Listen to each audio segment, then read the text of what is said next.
موتا امام مالک کی شہرت جب پھیلی تو ہارون الرشید نے بغداد سے خط لکھا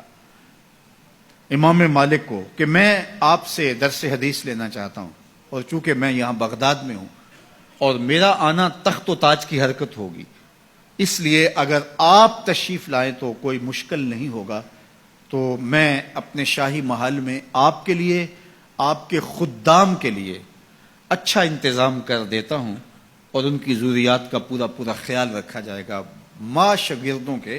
آپ اگر بغداد میں تشریف لائیے تو کیا خوبصورت منظر ہو، اور میں آپ سے سیکھنا چاہتا ہوں۔ علامہ اقبال نے اس منظر کو بیان کیا کہ جب خط پہنچا امام مالک کو تو امام مالک نے خط پڑھا، آپ کے چہرے پر سرخ رنگت ظاہر ہوئی، اور آپ نے جواب میں لکھا، گفت مالک مصطفیٰ را چاکرم، نیز جو سودائے او اندر سرم۔ امام مالک بولے، ہارون رشید تو جانتا نہیں، جو جواب لکھا، ہارون رشید تو جانتا نہیں میں تو مصطفیٰ کریم کا نوکر ہوں، میرے سر میں کسی اور کا سودا نہیں سمایا ہوا۔ اگر تجھے شوق ہے علم پڑھنے کا تو یہاں مدینے میں آنا ہوگا اور طالب علموں کے ساتھ مل کے دو زانو بیٹھنا ہوگا۔ میں نبی کی حدیث لے کے تیرے دروازے پہ نہیں آ سکتا، نبی کی حدیث سیکھنے کے لیے تجھے میری چوکٹ پہ آنا پڑے گا۔ وہ علم بھی تھا، وہ زمانہ بھی تھا۔ اللہ اکبر۔ تو طالب علم لازمی نہیں ہے کہ کوئی مدون نصاب پڑھے یا وہ کوئی ٹائم ٹیبل کا پابند ہو تو وہ طالب علم کہلاتا ہے۔ اگر 8 دن کے بعد آپ آتے ہیں جمعۃ المبارک کے اس اجتماع میں، آپ نیت یہ کرتے ہیں کہ میں سیکھنے جا رہا ہوں، یہ میری ہفتہ روزہ کلاس ہے، مجھے کسی موضوع پہ کچھ آج سننا ہے، اس کو سیکھنا ہے، اس کو آگے پھیلانا ہے، اس پہ عمل کی کوشش کرنی ہے، تو آپ گھر سے چلتے ہیں اور سیکھتے ہیں، اور زندگی بھر آپ سیکھنے کے عزم میں رہتے ہیں۔ بوڑھے ہو گئے لیکن سیکھنے کا عزم کبھی بوڑھا نہیں ہوا۔ تو سنو میرے حضور نے کیا کہا، جو آدمی علم کے طلب میں اپنے سفر کو جاری رکھے ہوئے ہے اور اس نے ابھی تکمیل نہیں کی کہ اس کی موت واقع ہو گئی، فرمایا کل قیامت کے دن نبیوں اور اس کے درمیان صرف 1 درجے کا فرق ہوگا، اتنے اونچے درجے پہ جائے گا کہ صرف 1 درجے کا فرق ہوگا۔ یہ وہ شخص ہے جس نے علم دین کی طلب میں اپنی زندگی گزار دی، اور جب طالب علم گھر سے چلتا ہے اللہ کے نوری فرشتے اس کے پاؤں تلے اپنے پر بچھاتے ہیں۔ بڑا پروٹوکول ہوتا ہے کہ سرخ قالین بچھے ہوں کسی کے لیے، سربراہ مملکت ہو یا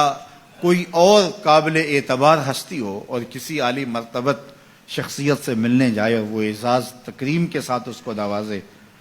اور سرخ قالین بچھے ہوئے ہوں، اعزاز و تکریم دیا جا رہا ہو، لوگ کہتے ہیں یار انہوں نے تو ریڈ کارپٹ بچھا کر ہمارا استقبال کیا۔ برطانیہ میں یہ شاہی اعزاز ہے جو کسی کو دیا جاتا ہے۔ اللہ اکبر۔ لیکن یہ کارپٹ جو بچھائے جاتے ہیں یہ گھسے پٹے کئی لوگوں کے پاؤں تلے روندے ہوئے،